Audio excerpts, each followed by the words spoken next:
everybody. Welcome to another episode of Design Recharge. This is episode 345, and I am excited to have my friend Alex Mera here. And Alex and I met at Creative South, where I know I've met lots of people, but I meet lots of people online too.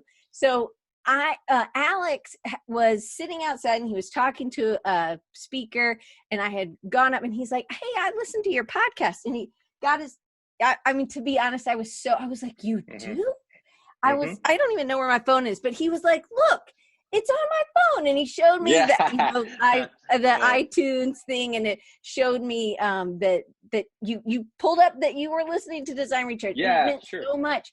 And then we had a conversation, and I was like, "Oh my gosh, you are a fantastic designer. You have an incredible story." You guys, I can't wait for you to see his so if you're listening on iTunes or on wherever you get your podcast, you're going to want to check out this one on rechargingyou.com/345. You'll be able to see the video because there's a ton of, he is a lettering artist that rocks. I thought these were fonts. I was like, "Oh yeah, those are really nice fonts." And like, I'm serious. I was like, I thought those were fonts. So I can't wait for you guys to see it. So, and thank you, Jeremy. I'm glad you like the glasses. My parents still are on the fence about it. Your glasses do look great. I love them too. All right. Well, I'm glad. Thank you. I appreciate it. All right. So Alex, we're going to jump in. I've been doing something different this year where I've asked people to kind of teach something. So I am excited for Alex to kind of give us his background. Alex is a designer. You're a designer trained in design, right? But your first job out of school, well, why don't you jump in? Tell us a little bit of your background and before 2008. Sorry. Sure. Okay. So before anything, let me just thank you. Thank you for the opportunity. This is great. I've been a listener of your podcast for a really long time. I was talking to Rob Zilla. That's who we were talking to. That's right. And I was talking about sneakers because, I mean, he mentioned that he's a sneakerhead, and considering who I work for, like, sneakers are a huge part of my life. So we were just talking sneakers. Just brief rundown for everybody. My name is Alex Mera. I am a senior visual designer at Zappos.com. We are based out of Las Vegas, Nevada, and that's where I am right now. I'm in Las Vegas. I live on Western Las Vegas in the place called Summerlin, very suburban. Currently in my third month of lockdown. We went home early in March, and we're going to be here for the foreseeable future. So, but we're doing all right. You know, we're it's getting warm outside. It's like the last little bit of a cool day that we have. So I'm going to go ahead and start sharing my screen. Just show you guys. All right, so tell them, get right into it. Tell them a little bit of, so 2008, had you been out of school? Were you in school? What kind of was life? Where were you in your career? Okay, let's go ahead and start. Just put a little bit of a slideshow together. So, all right. So I'm going to tell you guys a little bit about myself. I was born and raised in Bogota, Colombia. So I am an immigrant. I'm a Hispanic immigrant. I moved to Louisville, Kentucky when I was 16. That was the first of my big transitions in life. I moved to Louisville. You might be asking, like, why did you move to Louisville? Because my dad was a jockey, and then he became an exercise rider. He worked with horses. So obviously that's the place to be. My parents separated when I was very young, but I grew up going back and forth between Colombia and the United States. I went to school in Colombia, but whenever I had vacations and things like that, I came to the States to visit my dad, me and my older brother. And that just grew up going back and forth. So just kind of going in and out of world. So, but when I was 16, I moved permanently to Louisville, Kentucky, because I knew I wanted to go to school in the States, to go to college in the States. I knew I wanted to pursue art and music and things like that, just creative endeavors. And that was just easier to do in the United States. When I moved to Louisville, I got deeply into music, the punk rock scene of my town, Louisville. Louisville is a very cool city. You would be surprised. It's very artsy and weird, and it was just, for me, the best place to grow up in Kentucky. You know, it just worked out. So I grew up in that scene, you know, going to shows and being in bands. I'm a huge guitar nerd. I love guitars. I'm in love with the guitar as an instrument. I just absolutely love guitars. Huge nerd. You know, grew up going to shows, skating, all that stuff. Anything kind of culture, I was totally into. That's where that's what I started doing. I graduated high school at age 17, and I didn't really know what to do with my life when I graduated. So because, I was a kid, I was a teenager, and I started school right away, but I dropped out I started University of Louisville, and I dropped out maybe about a year and a half into it. I didn't have focus. My grades were not good. Dropped out. And then at that point, I was hanging out with artists, with graffiti artists and painters and musicians and just bohemian people around me. So my focus was music and art. And like, I just want to play music. I want to skate. I don't want to go to school. I want to work and skate and all these other things. So that was my life for a few years. What year was that again? What year? That was right around 2004, 2005. Okay. Right around that time. And then I realized I was deeply into the music thing, but then I realized that I needed to do something with my life, that I needed to have something to fall back on. The need came up. And so I went back to school, and graphic design, I started dabbling in it when I was skating a lot, because I started like a clothing company with some friends, like a skating clothing company or whatever. And we didn't have any money. We didn't have anybody to design anything for us. And I had like probably 99.9% of designers over the age of 30. I had a pirated copy of Photoshop, just like a bootleg copy of Photoshop. I was like, okay, I'll give this a shot, see if I like it. And I loved it. I loved the process. I really fell in love with that process. And that's kind of when I started doing graphic design. And then through playing music and all these things, I started making flyers for my bands and flyers for my friends. Loved it. And I realized, you know what, I need to do this professionally. It's something that I can do. I can get better at it. I just really need to pursue a formal education in it and hope that I can start getting a paycheck. So I went to the Sullivan College of Technology and Design in Louisville, Kentucky. It's not a fancy school, but I was working full time and I had to go to school at night. And that was the only school that really accommodated that schedule. So I worked full time and then I went to school at night. Graduated in 2006.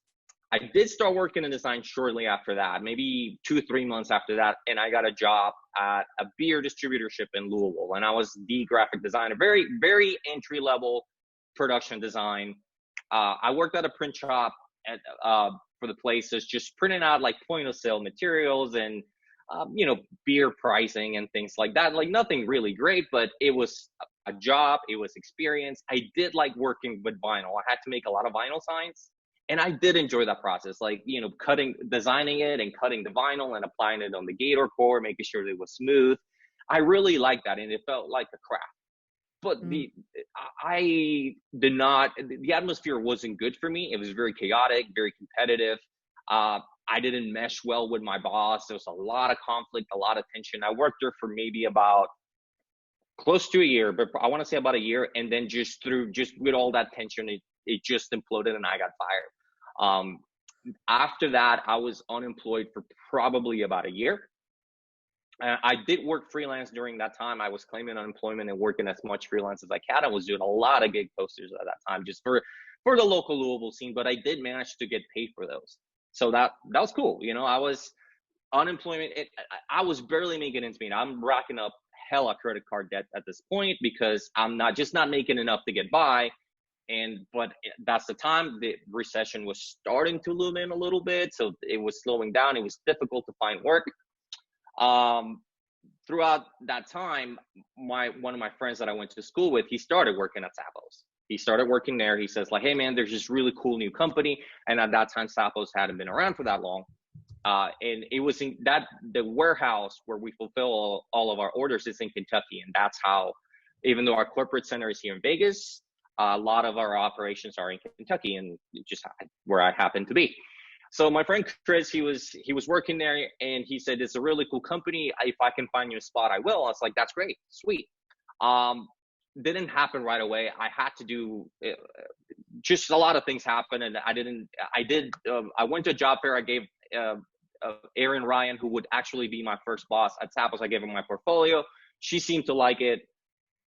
She called me, but nothing was happening at the time. I did find another design job, which was at a small marketing agency. And that was what I like to call the creative unicorn job, where it's like, oh, you're not really a graphic designer. You are a marketing assistant, quote unquote, which means that you're doing like 5 jobs and you're barely getting paid for the one job. I was on salary, so I couldn't claim overtime, and I was making like $24,000 a year, $25,000 a year. Like, just it was pitiful, but I was $12 desperate an for the hour. work. Yeah, Yeah. I'm Well, desperate for but the that's work. it, right? Desperate for the work. And this is what I love. You already said it once that I want to just pull in and say this, because you said, I knew I could do graphic design. I knew I could get better. I love that you're like, oh, if I just work hard, I can get better at it. Well, I knew it wasn't good. I just knew it, and I enjoyed it because I was really inspired by the gig poster scene. And at that time, gigposters.com was online. I know one of your guests, Bill Beachy. I love the Go Media work, especially at that time, because they were heavily involved in the kind of music that I was into, and him and Jeff Finley, they were super into that. And I saw their work all the time, and I was super inspired by that. And I knew that my work was nowhere near that good, but I enjoyed it. So, I mean, I just, my eyes are not deceiving me. I'm not at that level, Right. But one of my things about you is that you have this amazing attitude. You totally are a lifter. You lift other people, but you always are pushing yourself and trying hard. Okay, keep going. Thank you. Okay, so where were we? Oh yeah, gig posters. Marketing. You get agency. a job. Get a job is terrible because I get in there and I'm a marketing assistant and I'm doing like little office work and maybe a little bit of graphic design. 2 weeks later, the copywriter quit. And then 2 weeks after that, the graphic designer quit. So all of that fell on me. And I think they already knew they were on their way out. So here I am, marketing assistant, but I'm doing all the graphic design and all the copywriting. And I got stuck with the copywriting because they did ask me, the owner asked me like, hey, have you done any business writing? And I'm like, sure, I can do business writing. I was dishonest about it, but now I don't feel badly knowing how it all kind of worked out. But we all have to say we can do anything, right? We just might not be great at it, but you could do it. I understand now how difficult copywriting is, and it's probably like the most underrated creative skill out there. Yeah, copywriting is especially now with SEO and things like that. There's a very fine art to copywriting, but back then that wasn't a concern. I thought that I could write, so I said that. But anyway, I ended up doing all the design and all the copywriting, and I'm a marketing assistant. I'm not even the graphic designer. And I'm doing all my personal stuff. I'm doing it on my work time because I'm disillusioned at this point. I'm like, I hate this. This is terrible. And then just kind of out of the blue, Aaron Ryan emails me. He's like, hey, I have a position open for Zappos. Would you like to interview?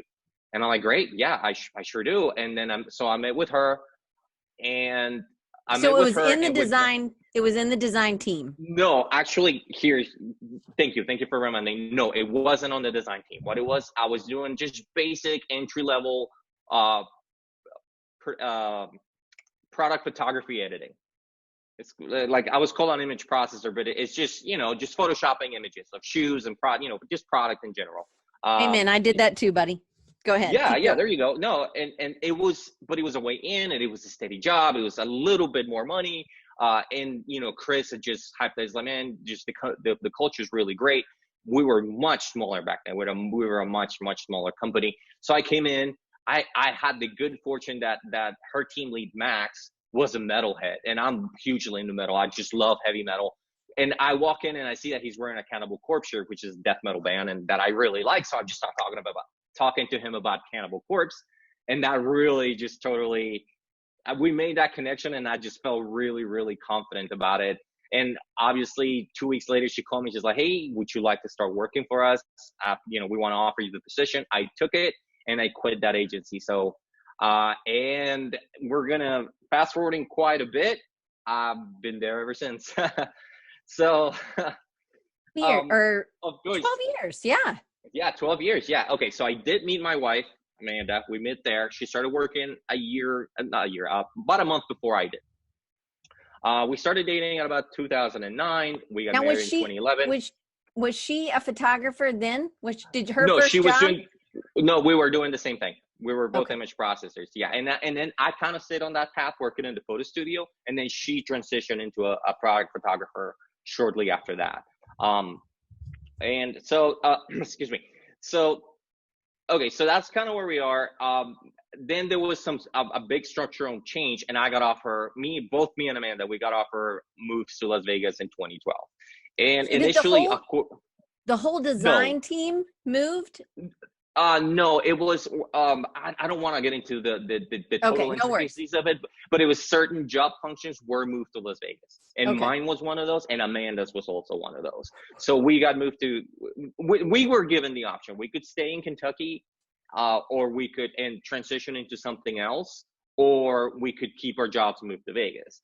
And at that point, Amanda was not so much a product photographer, but more like a fashion photographer. And she wanted to keep doing that. And I knew that I would have more opportunities to fully commit to design if I came to the corporate center, if I moved to Vegas and do, because my goal was to do graphic design for the company. So we took the plunge and we came here in, when did it come? We came here, January, like Christmas of 2012, I think. Yeah, I mean, I have it written right there. Oh my goodness.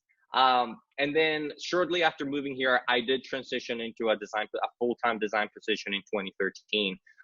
We have a sister site called 6 p.m. and that site needed a full-time designer, and that's what I moved into. And both me and Amanda transitioned into the 6 p.m. team, and we were there for several years, and we still are there on some capacity, and we're going to talk about all that later. Okay, moving on. So this is a little bit of a recurring theme in my life. I think we have a little bit, there's a little bit of a perception that when designers find a little bit of success early on, that's kind of the norm, but a lot of us have winding roads. So this is a recurring theme for me. Not everybody's journey is a straight shot. Some of us had winding roads, and that's certainly a recurring theme in my life. Early on, moving to the United States, that was definitely a winding road that I had to go through. Then, dropping out of college and trying to figure out what I really wanted to do. My first major was political science. So obviously as far removed from design as I could be. And I'm a very politically aware person. I probably could have worked out, but I just didn't have the focus. So that was another winding road. And then moving to Vegas, and then just sort of the nature of the way Zappos operates has a lot of those. So it's just something that I really think about quite a bit. This right here is some of my early work. We're going to track back a little bit. I'm sorry if I'm jumping, if I'm bouncing around a lot. Okay. I have ADHD, so this is total straight line for me. Okay. So thank you. All right. So this is some of the first things that I ever did. And like the one on the very far left was a gig, a poster that I did for one of my bands that was playing the show. And I tried to design as much as I could. And then the other two were school projects from my first year of school. And like I said, it's not great. It's not awesome. And there's a lot of red because my bootleg copy of Photoshop, I think the older versions, if I'm not mistaken, I think they defaulted to that red, and I had no idea how to pick colors. So I just ran with it. That's why it's so red. I love it. If I remember correctly. But you made it work.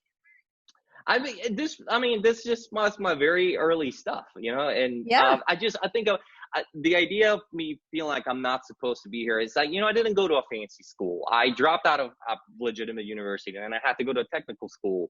And I'm not from like a big metropolis, and Bogota definitely is, but Louisville definitely isn't. So I'm not from like this big creative hub that everybody knows about anyway. It's just, I feel like my background is fairly unlikely. And finding myself in the position that I am as a senior designer for this big tech company feels unlikely to me still to this day. It is something that I think about a lot, and I really, really appreciate. So it's not meant to I'm not trying to reinforce myself negatively. It's just something that I think about. You know what I mean? It's just, just sort of being grateful for what you have. It's a very big idea for me. Taylor is saying Alex, and in all caps, you earned it. So keep going.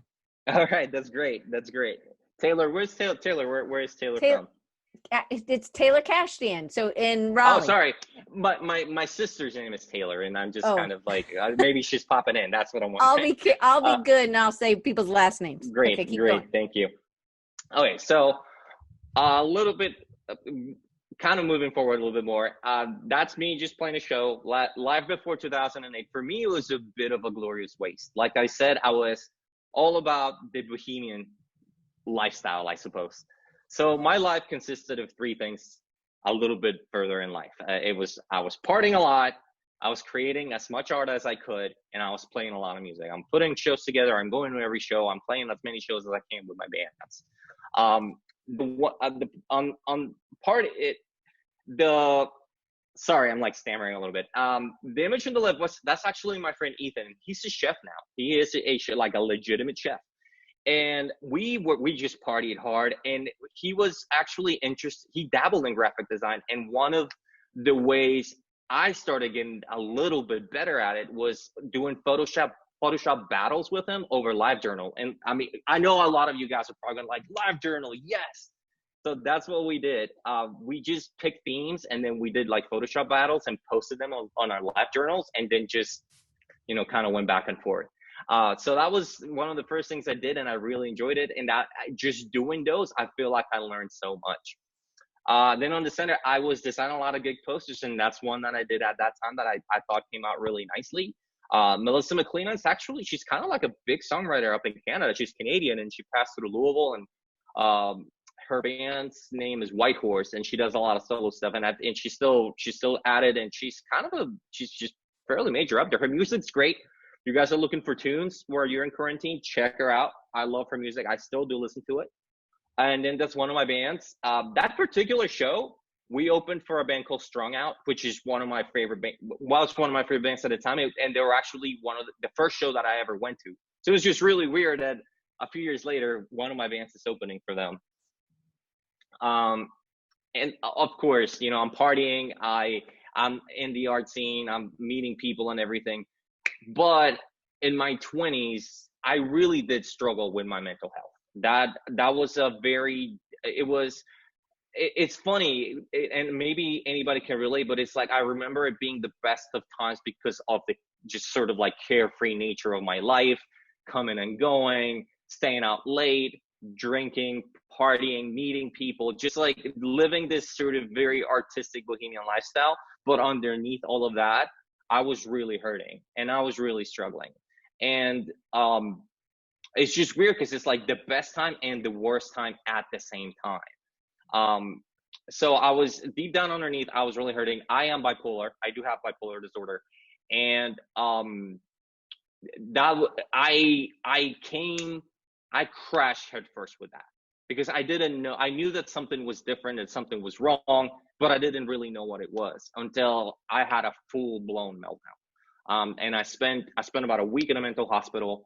And then after that, I was in outpatient treatment where I'm going to therapy literally for 8 hours a day for 2 weeks. So that was a really dark, difficult time, but it was good to know what the problem was. And ever since then, with therapy and things like that, I now have the tools to cope with that, with all of those issues whenever they come up. And some of them are very simple tools, but that was definitely an underlying problem in my life. And I didn't, it robbed me of a lot of joy. And I just wanted to talk about that a little bit, that, even though I am having this just sort of carefree life, underneath there was a lot of pain and that I wasn't dealing with properly. And then as difficult as it was to have to experience that crash and just kind of just run headfirst into a wall, it's great that it gave me the tools that I needed to be able to move forward in life. So, okay, so moving on. Okay, sorry, moving on. No, I just love that you're able to share it. I also love that you kind of give some insight, is that you knew something was different, it was off, but you sought help, and now you know how to deal with it on a regular basis. It took a toll. I definitely I burned a lot of bridges, at that time. I was pretty reckless with myself. But I guess you have to go through that at sometimes, what am I trying to say? I no, but I appreciate it, and hopefully that's not like a trigger to anybody. I'm just relating my experience, Sure. But okay, so moving forward. Now, that's like a complete 180. I want to talk about Zappos. I want to give you guys a little bit of an insight of how it works, why I've been there for 12 years, why, tech does have a pretty high turnover rate. And being 12 years in one place is a long time, but especially like a tech company, it feels like it's particularly long. It's like dog years, 1 year is like 7 years somewhere else. So this is where I work. This is our campus in downtown Vegas. We're right next to Fremont. There's two big party areas in Las Vegas. There's the Strip and there's Fremont. And we're right next to Fremont. We're literally in the middle of downtown. And under normal circumstances, it's just so much fun. I mean, it's a lot of fun. So when you guys are vacationing again, please come to Vegas. Okay, so this is where I work. There's three main reasons why I'm still there 12 years after the fact. Our company culture it's amazing. We are known for customer service, but I think our culture is equally as important. And I think we throw that out there, and it's very true. We're gonna get into that in a little bit. There's a genuine urgency to do good. We definitely do some pretty amazing things for the community. We'll get in depth with that a little bit later. And then I just get to work with some really cool stuff with really cool people. I do genuinely love my team. We get along great. We're friends outside of work. We go to each other's weddings. We shoot each other's weddings. Amanda, my wife, she shot Granny's wedding a couple years ago. We hang out outside of work. We'll talk about that. So I put together a slideshow just to kind of show you guys. Our parties are legendary. Our parties are awesome. We have a few big parties throughout the year, and this was our vendor party, which usually takes place in the summer. This is my brother. This is me and my brother. And last year was our 20-year anniversary. So it was at one of the clubs in the Strip, and it was just like decked out in 90s style.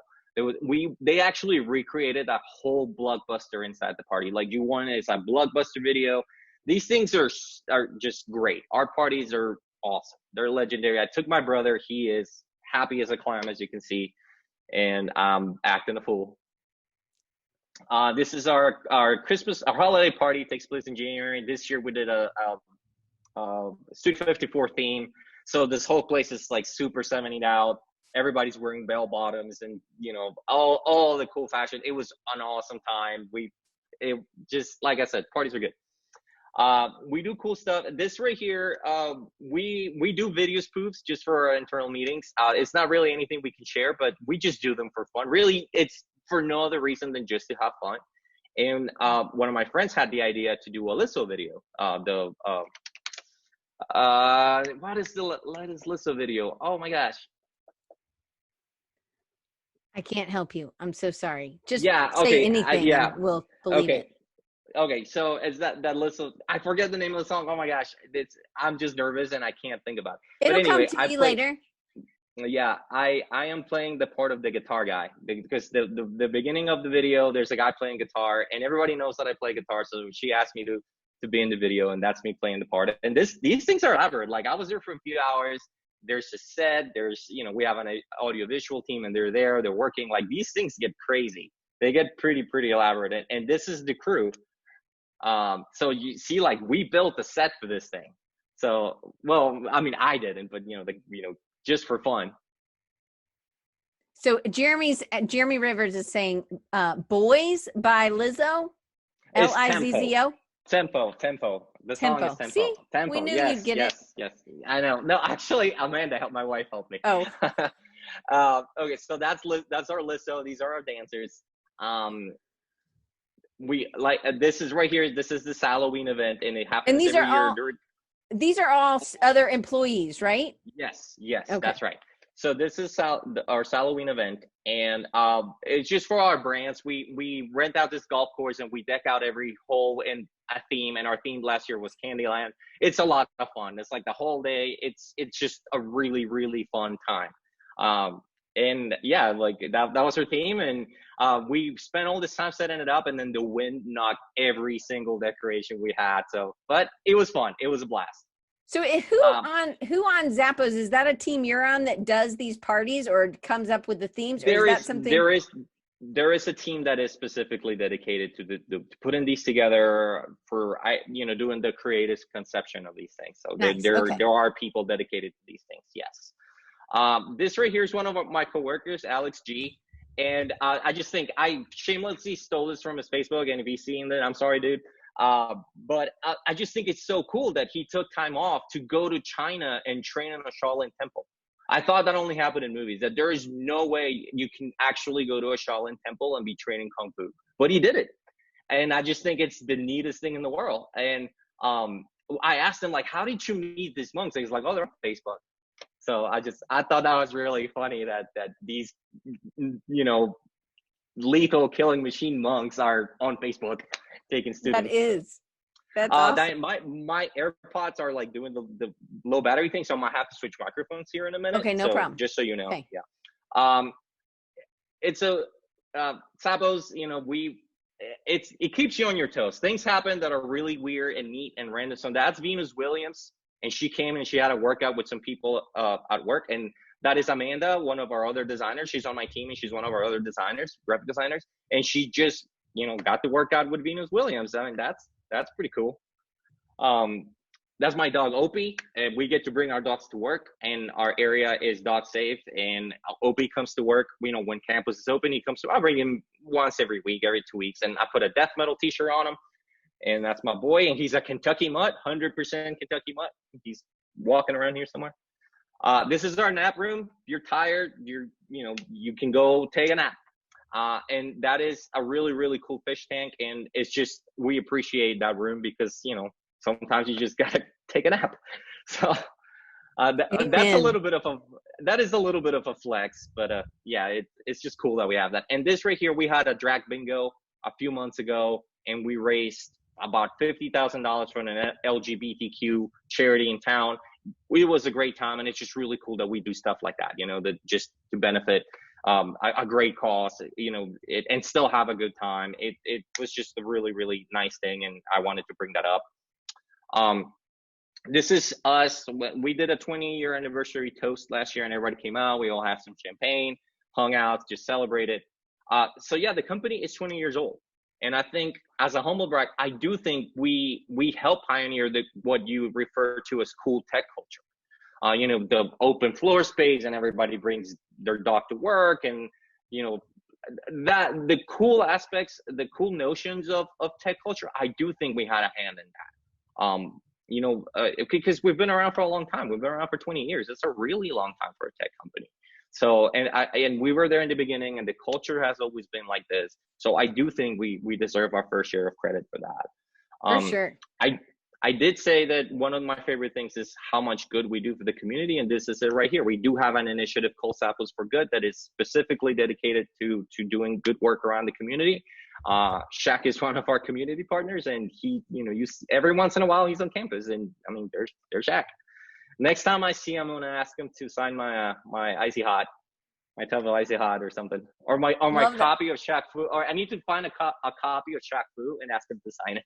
That would be awesome. Yeah. So he comes to, he'll be at the office every once in a while. So, and he's a cool dude. So, this is a little bit more on a somber note, but I do want to point out the kind of things that we do for the community. When we had the Las Vegas shooting, this is just some press clippings that I found about the company covering every single one of those funerals. So that's, I'm very proud of that. And I know it's a very somber note, but it's a big deal. Just it speaks for itself. I mean, I don't really need to say anything else about that, Yeah. This is something that I am very excited about, and I do think my team is providing some creative support for this. And this is our adaptive branch, and it is basically a part of the company that is specifically catering to people that have needs in clothing, specific needs in clothing, like Velcro straps and things like that. It is a great initiative. I haven't personally done any work for it yet, but I just think it's amazing that we have it, and I want to put it out there. I want people to know that we do have this branch that is specifically dedicated to people with special needs in their clothing and their apparel and their shoes and all of that, for the community. That goes to the core value of the company and what you love about this company. You might not have working on this, but you love that they do this type of work and that they think that this is important, right? It is important, and it's not exactly, and it's not just commerce. I mean, it is commerce, but it is commerce with a purpose behind it, you know, and it's great commerce. So I'm very proud of that. For sure. This we're bouncing around. I do occasionally I get to do creative things that don't really have much to do with design. For my team, we were having a photo shoot and we were down a stylist, and I love clothing. I love to shop. I love fashion. I love clothes. And I got to style a little, do some in styling for that shoot. And that quote is true. I do consider picking my outfits my first creative endeavor of the day. I know that people, I know that I read somewhere that like people, if you're a creative, that picking out an outfit is like a hindrance to your creativity or something like that. But I actually think it's the other way around. I feel like it's the first creative thing that I do. So, but a lot of times a big company would have people, or they would hire out, and sometimes they don't see, I know that a lot of us, if we worked at a company, sometimes they don't value some of the things that we can do, either some of our like guitar playing outside of it, or they just think that it's not something that they could bring into the workplace. And so I love that part, that they are like, you know what, you're awesome at this, why don't you style it? Yeah. Hey, Yeah. Can you hear me? Yep, I can hear you. Okay, good. Okay. Yeah. Well, I mean, it wasn't like a big shoot, you know, it was, hey, sorry, Diane, I have to switch microphones. No here, worries. sorry. It all starts somewhere, right? It has to start somewhere. We'll just, Amy over there in the chat is like, oop, I can hear myself. That's so Okay, wonderful. okay. It's amazing. Anyway. Sorry, I had to switch microphones and I lost you in the transition. I apologize. No worries. I was just trying to fill the void, you know. Okay, yeah. Okay, now we're good. Now I have ones that are not gonna die on me. Okay, awesome. So yeah, it's just small shoot, cool thing to do. This is something that's really, really cool. I was super stoked. Sometimes something will come out that is completely out of left field. And what this is right here, there is a lab, and I think they're out of Santa Monica, somewhere out in LA, that's called Not Impossible Labs. And their mission in life, their purpose of existing is to solve problems in a sustainable fashion. I think the first thing that they did was they went to Africa and they figured out how to 3D print prostheses especially for victims of landmines and things like that, people that need prostheses, amputees, for very, very cheap. They just figure out how to get the machinery over there and how to just print very, very cheap prostheses. That's one of the things that they did. And this is another one of their initiatives. And what this is a device that helps the hearing impaired have the feeling of music again. And we have I'm not sure of the details, but we do have some kind of a partnership with them. And they actually brought the machine to work, and they needed people that played instruments to just make music so they could fine tune it. And it's a very minor role, and I just got to play a little guitar, and my guitar playing is very loud and obnoxious. So maybe that helped them out a little bit, but it was just really cool to just help out a little bit with this thing, you know, and I got to wear it. I wasn't supposed to take pictures, so that's me sneaking the pictures. It's out now, it's all good, but I got to wear it, and it's just really, really cool. It was such a it's like a chest harness, and then a bracelet, and then an anklet. And I'm not hearing impaired, but me as somebody who can hear just fine, it like almost hums the melody inside your body. You can almost hear the melody inside your body, and it's just the craziest thing. But for the hearing impaired, they just get that feeling of music again, and they get to experience music again. And I just can't think of another place where I would get the opportunity to play a little bit of a role in something like that, you know? And that's just super cool. And that, you know, I just got to play, and I got to play guitar, and we just got some Zappos people to just jam out. And while they did their engineering thing, whatever it is that they were doing, and that was just really, really neat. Hey, I just want to read you what Paul said. He said, I love how Alex's lifestyle seems so authentic for his personality. And then Amy says, it does. And Mina showed up. So she's saying, hey. What up? fellow Louisvillian of sort. Yep. Okay. Not anymore. She's in South Carolina. But Oh, I okay. know, but no, once a Louisvillian, always a Louisvillian. That's right. Right. I say that. Yeah. Okay, so moving on. Okay, so Zappos, we have a bunch of different initiatives. I want to talk a little bit about my work, about what I do every day, what it's So like we to have be. like 15 minutes, just so you know. It'll be cool. I'll Okay. be done. I need less. I got questions still, buddy. Okay, Oh, keep yeah, going. I know, of course. Yeah, sorry. Okay, so there's two main initiatives, Zappos and 6 p.m. There's a few other things here and there, but the two main ones are Zappos and 6 p.m. And that is the bulk of my work. I still do a lot of production stuff. I still get to do quite a few. And right now, especially in lockdown, we're doing quite a bit of, just a lot of production stuff. And you can't be too big to do production stuff. There's value to it. It's what keeps the lights on. The one on the left is one of the Zappos emails that I did. And that's just it.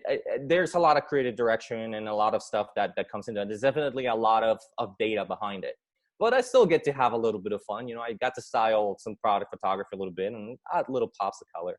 And then the other two, the ones on the right, they're 6 p.m. emails. And on 6 p.m., I get to be a lot more creative.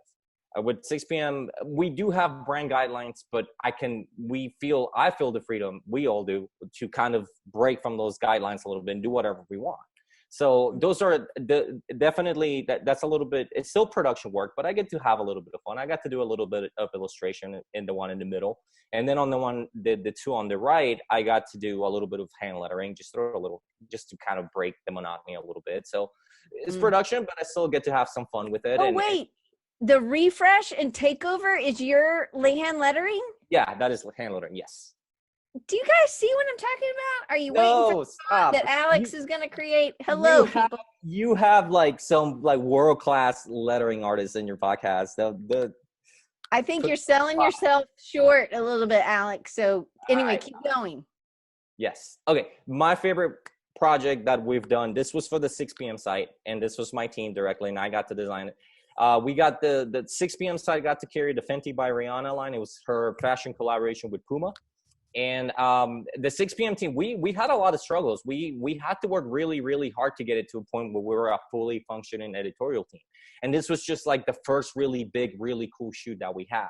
And it also just came out really well. And I was really, really stoked on the way that it came out. So, and it's really cool product. It's just, this is the kind of stuff that I live for, just the styling. Amanda shot this. So the photography is beautiful. Like, it just came together so well. And we got really good feedback from Puma, from the Puma people about it. And, just it was successful. And this is just what I love to do. This stuff is my favorite thing to do. So I'm just showing, that was one of the, it was we sent out an email blast. The landing page lived for a while. The product selection was curated really well. Just really stoked on the way it came out. This is somewhat recent. It's about a year old. We went out in the middle of the desert, in the middle of heat, and just shot this. And this was also for the 6 p.m. site.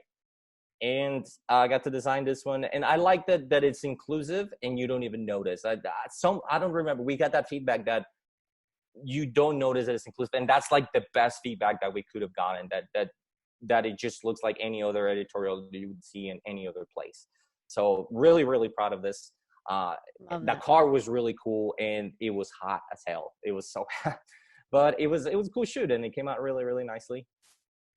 I get to do merchandise every once in a while. This is also for the 6 p.m. site, and this is hand lettering. And I did vectorize this. This is basically work, but it all started with ink and paper. So just want to read what Mina said. Alex, bro, killing the hand lettering game these days. See, it's not. You just need to say thank you and move on. Thank you. No, Mina, thank you. Thanks. It's really good. This is of all the things that I've done for the company, this is probably the one that had most visibility. This is the gift card that you buy at stores. Well, obviously nobody's at a store right now, but that you usually, for the last few years, this has been one of the designs that's out in stores, and it's really cool that something that you design has that much visibility. We're getting ready to put these out of circulation, and we have a new design that another one of our designers did. But it's still neat that I got the opportunity to do that. And then of course I do still play around. I break out of the Zappos bubble and do things for myself. This is, if you guys surely are familiar with Andrew Cockrattle. He put the seals in that came out just a few weeks ago, and he's been pushing that project, and I have a piece in that project. It's, yeah, that's my piece right there. I mocked it up as a poster because I'm playing with the idea of making it like a full poster, like a 24 by 16 or a 24 by 36, something like that, like a big print. I am playing with the idea of making it into a big print. That is an idealized version of my sister and my wife and my mom, because the just like just like the, you know, with the women in my life. That is around in Spanish. It says diversidad es no tenerle miedo a nuestras diferencias, and that means diversity is just not being afraid of our differences. Obviously, I am an immigrant, so diversity is a very important topic for me. Something that I really take to heart. Jennifer said, "See, see." Just something that, and it was cool to just be creative. I mean, Andrew just gave us the color palette and he said the theme is community. So I put a lot of symbolism in this piece. There's just little things here and there that just a nod to all the communities that I'm in. The American flag, because obviously I'm an immigrant and I'm a naturalized American citizen. The punk rock feel, the heavy metal feel, that's just me. So and then this is my lettering. I am that guy that goes to Unsplash and finds picture and then puts lettering on it and then puts it on his Instagram. But that I do love it. I do genuinely love lettering. I use it for work a fair amount, and it's just something that I really deeply enjoy. So that's just some of the stuff. So let me ask you a question. So are you using the iPad? Or are you using regular pens? What are you doing? Both. Okay. Yeah, I do, depending if there's a specific texture that I want, I will do it on paper. Like when my pen is that, if you're working with like a parallel pen and it's dying, like when pen's almost out, you just get this really cool texture that you don't get otherwise. So if I do both. And they're not mutually exclusive. Like if I'm just on a meeting and I'll use my pen and I'll just letter on my notebook, you know, but these, I don't think any of these were analog. I think these were all done on Procreate, but I do both. It's just whatever strikes me. My wife, I have done some for my wife because she's embroidering now. So I have done some of those by hand, and you can see some of those on my Instagram. So I want to tell you what Jennifer just said. So Jennifer, I met her at an AIGA conference. I don't remember. I think it was in Raleigh, but I think you're in Baltimore, right?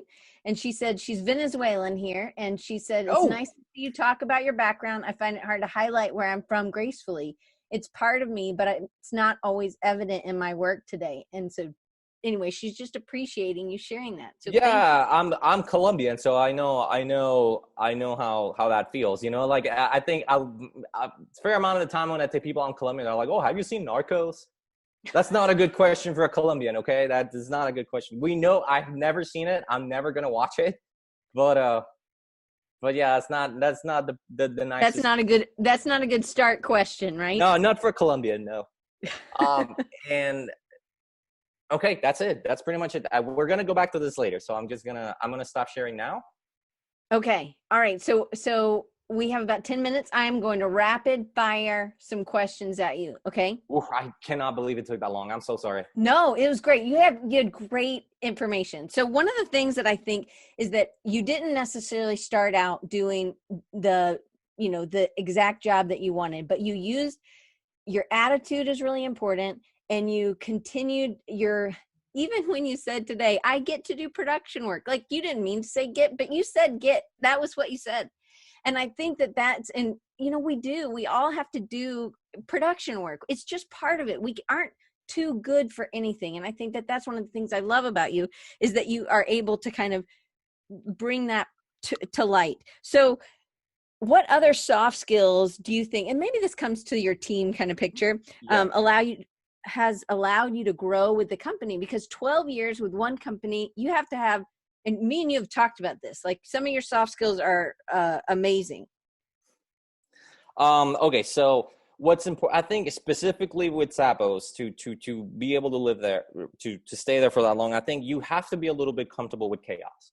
We have these core values, and the number two, the second one says embrace and drive change. I think it's number two. I'm pretty sure it's number two.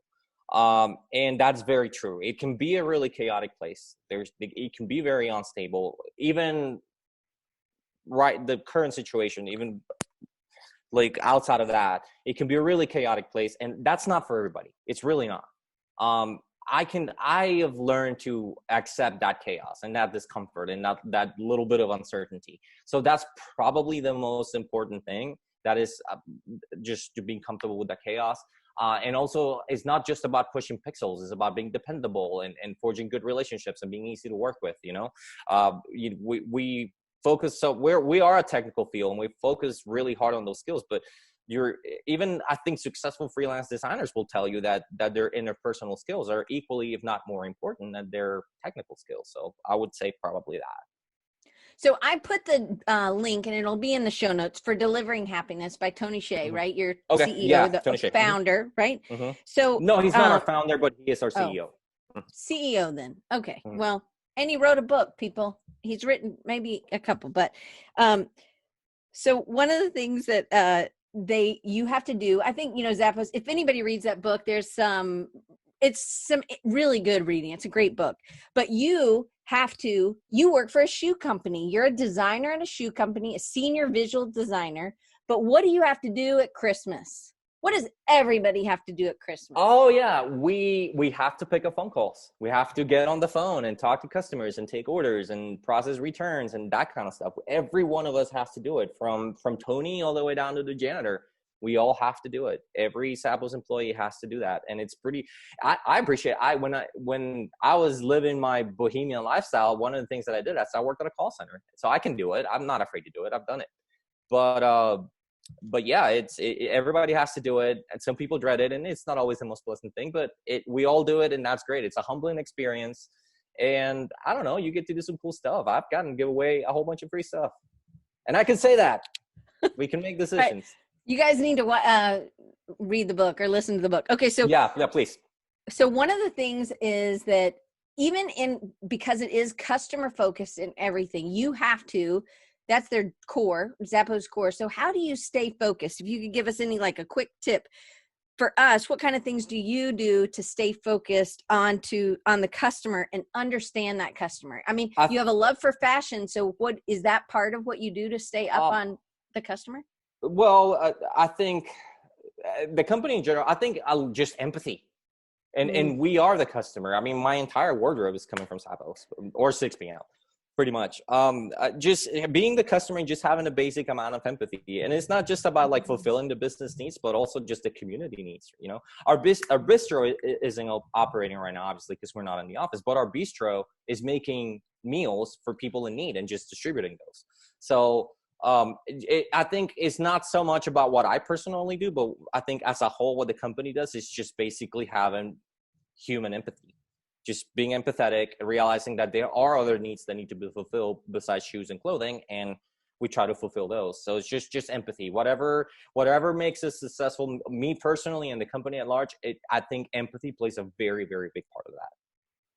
All right. So one of the things I know, because we looked at some other things when we were doing our other call, we looked at some cards that you're doing, postcards that you're doing, right? For you and Amanda, right? Oh, yeah. And then, but so you have this, it's not, a lot of times people who work in-house, they are like burned out when they get home. It's not that there's never that day. I remember when we had our other call, Amanda's in the dining room shooting shoes, on the table or something, right? So you're being flexible and being able to, I don't know what the word is. I can't think of it right now, but you have been able to play music at work. You've been able to illustrate. You've been able to grow in your hand lettering. And you are also, even outside, you're still involved in the design community. And I think that those things all help you to be more creative at work too, right? I think so. This is going to sound super corny, but I just really appreciate the basic fact that I get to do something I love for a living. Like I am living on my creativity, and sometimes that's really stressful because you're just like, what if it runs out? But most of the time I'm like, I get to be creative for a living. Like, oh my God, how cool is that? You know, it's just such a base. We lose sight. Sometimes we lose sight of that, and it's not always our fault, but it just I get, you know, I get to pay my bills and with just off my creativity. That's a huge accomplishment, man. I mean, if you get there, it doesn't matter where you work. If you can do that and you're still happy at the end of the day, it's like, man, you won half the battle. Amen. Yeah. I love that. I love that. Okay. So, your team, let's talk about your team a little bit. It's pretty amazing. You really only, I think, have 2 men on the team now, right? Three. Or maybe three. No, Okay. three. Three And men. I am one of them. Okay. So then, so the team is amazing. There's a lot of diversity in the team, and a lot of the team has been together for a long time, right? Yeah. Let me, I'm gonna go back to the screen. So this is my team, and we're called Opus, and it's a little bit different now. Some people have moved on, but that is how it is. We are an incredibly diverse team. There are only, like I said, there are only 3 men, and I am one of them. Our senior leadership is female. Right here on 1, 2, 3, 4, the 5th on the right, that's my boss, Verinia. She'll probably see this at some point. I told her I was going to do this, like a mad shout out to her. She's super awesome. She's been my boss for 6 years, so I appreciate the hell out of her.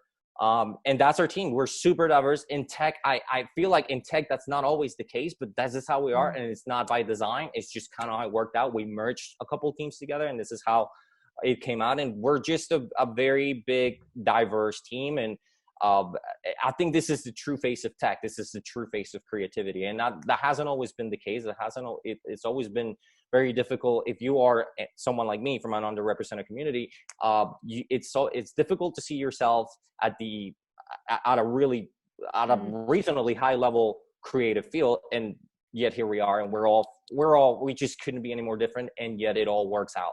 So, and diversity is a very important idea for me, and the reason why I feel like I can speak authoritatively about it is because I live it every day when I hanging out with these people. So what do you value most about working with these people? You know what I value the most? I value that Verinia, my boss, that she's a creative too. She's a copywriter, and she comes from a creative background. And this is so rare, that she understands that if she gives me a project and at the end of the day I don't have anything to show her, she knows that I've still been working on it. That's one. I mean, there's so many things that I appreciate about it, but in the context of design, what is relevant to our design conversation is that she appreciates that most design work is thinking work. So if I don't have a layout or a wireframe by the end of the day, she knows that it's not that I haven't been working on it. She understands the creative process. So just having to report to someone that understands that process in itself and that comes from that process is hugely important. And you don't have to be a designer. You can be a photographer. You can be like her. You can be a copywriter. If just understanding the creative process is so important. And she's great about, like, when she gives me a project, having all that information. Okay. So we have 3 last questions. Ooh. How do you recharge, and what inspires you? Travel is what recharges me. And that kind of sucks right now. How do I recharge? Conferences at Creative South, Matt, shout out to all my Creative South people. Conferences, just being our creatives, just music, traveling with Amanda when we get, obviously under different circumstances. I don't know. I get juiced on little things. I get stoked on little things in life, and if I can just step away from my computer and go play Mortal Kombat for a little while and then come back to it, like I'm ready to work again, or go play guitar or take Opie for a walk or something, just little things. Big things, travel. I love to travel. I really miss travel. So that's one thing. Experiences, new experiences. I'm an experience junkie. I love to try new things, new foods, new cultures, that kind of thing. So just, I don't know, little things in life mostly. I love that. Okay. So that kind of does inspires you, but go ahead. You were going to say something. What inspires me? Other creatives, I see, when I see somebody that does work that blows my mind, I'm like, oh my God, like really? Like, it makes me want to step up my game, there's some really cool stuff going on with tactile design right now. you know, where's Alicia? I don't know. I hope she's here, but like the stuff that she does with the paper illustrations, that's insane. Ade Hogue is doing some really, really cool tech stuff too. So just right now, that's something that I'm really paying close attention to because it blows my mind. Or Mina is on right now. I hope she's still on. But what she showed me, Noah doing that illustration of Scally doing that illustration for Old Navy, like that blows my mind. And I see it. I don't get jealous or anything. Like I just get juiced. I get stoked. Like I not because I feel like I can do that, but because it makes me want to raise my own game. You know? Yeah. No, for real. That Noah Scalen's t-shirt thing was amazing. Yeah. Oh, and Alicia Cologne, her paper stuff is. Yeah, I know. And that's from the skating world, because when you're skating, like somebody nails something sick, you want to do the same. You don't get jealous, you just get stoked and you want to do something that's just as cool, even if it's your own version of that. And I, you know, just seeing right now, what's going on with the tactile, it's blowing my mind. Yeah. Okay. So then is there a quote or something that you keep close to help you get through tough times? I'm going to shoot back to what I said earlier about how I feel that I'm not supposed to be here. And it's not, like I said, it's not always as negative reinforcement. It's just, you know, I do feel like it's a little unlikely for me, but I don't mean that in a bad way. It's just, I want to be appreciative. I have bad days like everybody else, but I am appreciative of just the simple fact that I get to make my living as a creative. And that I don't dread doing my work every day, that it's just something that I do, and that right now that I can do it at home safely, that I am still working. I know that's not the case for a lot of people. I know a lot of creatives are hurting right now. And I don't mean that as a flex. I just mean that it's like just the basic act of gratitude that I am able to, that my life is fairly uninterrupted. And I still have the consciousness that for a lot of people, that's not the case. So yeah, because you're big on empathy. All right. Last question. What's next? You making some fonts? That's what I want you to do. Yeah, no. You know what? This is going to be silly. What I really kind of want to do next, I want to dive into guitar YouTube. Like I want to start a YouTube channel just for guitar playing, because I am a guitar nerd. Like I want to do that. And I have a YouTube channel that's super old, but I don't have a whole lot of content in it because I mostly use it just for viewing. But I do want to start one specifically for guitar. I want to do that. Right now, like as far as creatively goes, you know, hopefully get through this. But creatively, like that's something I really want to pursue. Like on my Instagram, my guitar stuff gets a better response than anything else. And that's not the motivation. I love to play guitar anyway. But, right. That's just something that I think I might want to dive into. Like makes me like create branding for it and like get like an actual proper rig to record decent videos and that kind of thing. Immediately, that's it. And then maybe something else will pop up. I don't know. That's just the immediate future. So Roxas says he'd subscribe to that one right away. So Rox is in DC. I don't know if you met him at Creative South too, but he's awesome. No, I don't believe I have. No. All right. So you'll have to meet him. All right. So I want to make sure you guys know how to get in touch with Alex, and you can get in touch with him. And he does do live streaming of him playing the guitar, which I have watched. There's usually some beer behind that. But well, it's great. I think it's good, and you're really jamming out. And I think that's good to show those other sides, because those things do feed into our creativity. So Instagram, you can follow him at @IM_Alex, ALEX_MERA. Am I saying your last name right? Mera, yeah, you are. Yeah, absolutely. Okay. All right, and then on Twitter, he's Alex, ALEX_MERA. And then his personal site, it's under construction, soon to launch. It's www.alexmeradesign, not an S, just design.com. Right? That's right. Thank you. Yeah. I quarantine. I'm almost ready to finish it. Like I'm going to be launching in the next couple of weeks. So, hey, that's one upside to it. I love that. So, Alex, thank you so much. You did really good. Okay. We both talk fast, so it was like people have to watch it at 0.5 or something. I really just want to thank you for the opportunity. This is really cool to be on a podcast that I listen to, and I think back of the people that you've had, and I'm just like, oh my God, like it's the same.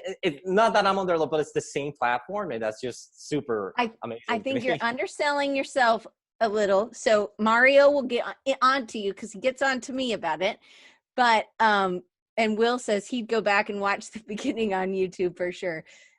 I think that you have such a great attitude. You're a great designer. You push yourself. You're continually getting better. Mina's like, oh my goodness, you are so on it with your, and I sometimes I think when we look at something, we might still see the person that created the yucky stuff 3 years ago, but your stuff, I thought it was a font. I thought, I was like, I want to find that font. That's good. That's good. That's a good thing. Yeah. Thank you. So Mario's saying down with self-deprecation. And I know that you're not saying that, but I want you to know that I'm not just having random people on here, buddy. Like I see you have something, you have like amazing story. I'm very thankful, but you have great talent, but you also are humble. You are a lifter, right? A bottom cheerleader where you're talking about your team and the other people that help make your life and your work easier and better and push you. And I think that if we had that attitude, if we can develop that attitude, if we don't have it, or hold on to it when we do, and knowing that everybody cannot have that attitude every day, but of learning and of just, being somebody who's going to keep pushing. And if they needed you to do production work, you're not too good for that, right? No, you can't be. No, especially right now. I mean, for crying out loud, For sure. People are hurting, man. People are hurting. I can design some emails. People are hurting. You do design some mean emails for sure. So I'm going to read you what Mina said. Alex, we haven't talked about how being a musician informs your work yet, our work yet. That needs to happen. Oh, okay. Yeah. I feel like it kind of comes from the same place in your brain. It's when I'm like working on a riff or something, the same part of my brain is telling me that it doesn't sound quite right as like when I'm working on a layout and maybe it's not the right typography or like the balance isn't right, or how does it influence? I think the music influences my mood. I'm usually listening to something really heavy and stupid, so that makes me work faster, makes me a little bit more productive. If I'm working on something that's like a maternity page, something like that, I might listen to something a little more chill, and I do feel like that makes me pick like a softer color palette or something a little bit more appropriate for like a maternity landing page, something like that, rather than like big bold images or whatever. I don't know, it feels very similar. Like if I'm working, or like if I'm lettering, I'm looking at something that doesn't look quite right. It's the same thing like when I'm playing a riff or when I'm trying to nail something that doesn't sound quite right to my ear. It's just, maybe it's just like, it's that little voice in your head that's telling you this is not quite there yet. So just keep pushing it, finding that balance, finding something that looks right or sounds right. So they are definitely intertwined. Mina says, I'm sure visual harmony. There's a term for it, and I knew Mina would know it. Of course you would. So Regime says you should talk at schools to get high school students knowing that they can, with bipolar, instead of always hearing that you can't. So I forgot to say that. I actually, Mina, sorry, here I told her students that I feel like if I can do it, anybody can do it. I did say that. Yeah, no. Another thing I do want to do is I want to speak to Spanish-speaking students or Latinos that are in the U.S. Latinos designing, like the Latino design community. I'd love to do one of these things in Spanish. That would be awesome. Well, that would suck for me because I wouldn't know what you were saying. Oh no, I could say "sí," and I was about to say thank you in German. I do know how to say it in Spanish, but I'm limited. But I should push myself, right? So, Alex, I know we're out of time. Thank you guys so much for coming today. And I just want to let you guys know, so I'm doing a summer camp. And next week, we're going to have some people that are teaching summer camp. It is a community meeting. So you guys, I will send an email out. But we will be talking. If you want to check it out, something's wrong with the page right this second. So maybe give me like an hour to check it out. But if you go to creativesignite.com, you will see it's going to be 25 teachers. 25 during the 5 weeks of July. We're going to make little moves that move our business, and little changes. I believe little changes over a month are going to move the needle for our businesses. And it's really about reaching and there's 4 R's, right? It's the refining your audience if you haven't, reaching those customers, retaining those customers, and then reframing some hindering mindsets. So I'm excited. I see some people that are in the chat that will also be speaking. So they are our people. There's some people who've had on the show before. So it's called Creatives Ignite. And if you go to creativesignite.com, but don't go right now because something's wrong with the page. But anyway, when you're listening to this, it'll all be fixed. So Andrew, I'm glad you're new, I think. And so I'm glad, unless it's Andrew Hot Rattle, I can't ever say his last name either. But he's not in San Diego. No, he's in LA. That's what I thought. So it's a new friend, Andrew. So Andrew, I'm glad you're here. A bunch of Jeremys are here, and I'm glad that you guys, Matthew in Western Massachusetts, I will remember. And I'm glad you're here. I'm glad you're part of the family. And thank you for everybody else who I already know that already comes and is my friend. So my brother. Andrew's Alex's brother. San Diego. Yeah, my brother in San Diego. There you go. I should have known that. He's going to be pissed. Well, it just said Andrew.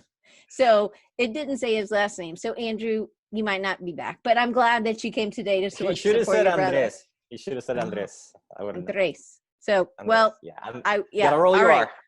I tried. I have to practice. I'm teasing you. Andres.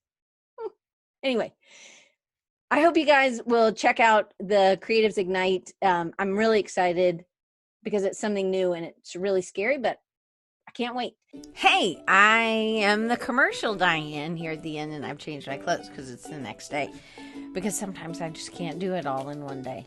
But I just wanted to go over and let you know, if you are looking for these show notes where it has some of these links, like the link for delivering happiness or some of the other links that we talked about, you can find them at rechargingyou.com/345. And if you ever want to get in touch with me, you can always find me on Instagram and Twitter at Design Recharge, all lowercase, people. And it's just the way it's spelled. Anyway, and if you could always email me, Diane at rechargingyou.com. Anyway, I just want to remind you that Recharging You helps you by training and coaching you in your business and helping you to do the work that you want to do to make the living that you want to make, so you're building the life that you want to live. I've never written, that's not in writing, but maybe I should have written that down. Anyway, it is the home for the Design Recharge show, which of course it's interactive. Did you know that's interactive? That you can come each week and you could, I'm talking to people who maybe you don't see, but they're in the chat. You could be in the chat. It's simple. Just get on the list. If you go to rechargingyou.com/sign up, you'll be able to sign up. You'll get the links. You'll get all the questions I'm going to ask. And then you'll get on Tuesday. And then on Wednesday, you get an email 30 minutes before we begin as a reminder. Anyway, I do a mastermind group. That's one of the things I do. And I help solopreneurs become scaling entrepreneurs or growing their business for sure. And I've been in business for myself for over 17 years, or about, I guess, in the fall it'll be 18 years. But whatever, who's doing the math? So that's one of the things I do. The big thing is this summer camp, which if you go to creativesignite.com, you can sign up. I feel like a commercial, but I am a commercial right now. You know what I mean. You can sign up and get on the list so that next week when I start sending things out, you won't miss it. And next week, it's the 29th, 30th, and 31st of May, just so anybody's listening, of 2020, the COVID year. That is going to be the, early bird pricing for summer camp. Summer camp, just so you know, is you are going to get a video, 30-minute video, taught by other people, not me, 25 experts in the field, okay? 25 experts in the field are going to, one day, they're going to each have a day of the 5 weeks in July. So that means you are committing to growing your business a little bitty moves each day are going to change the needle, are going to help you to reach more customers that you are your ideal customers. Now, if you haven't niched down, we'll talk a little bit about that, but not that much, because I'm assuming you guys have niched, and especially with COVID, you have had to pivot. So, but isn't that always, we want more clients, we want more ideal clients, we want to know how do we find these people? Oh my goodness, I have a lineup that you guys are going to love and learn. And there's some big names coming. Chris Doe, Michael Janda, Pim Her, who if you watch the show or listened to the show a couple weeks ago, she's on it. Anyway, I mean, a ton. Melinda Livesey, Dustin Lee.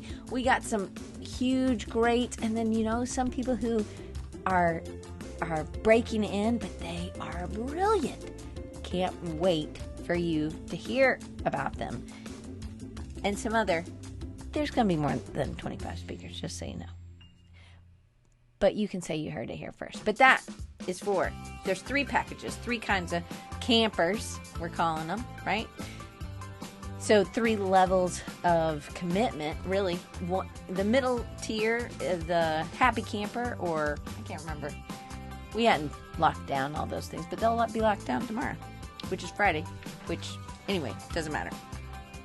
But there's community things that go with tier 2 and tier 3. So I just want you to know, get ready, because you can get tier 2 at a tier 1 pricing during those May 29th, 30th, and 31st.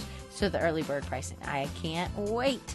I realize that my energy on these is a little, because I'm sitting down. Man, what a difference just changing your body makes, right?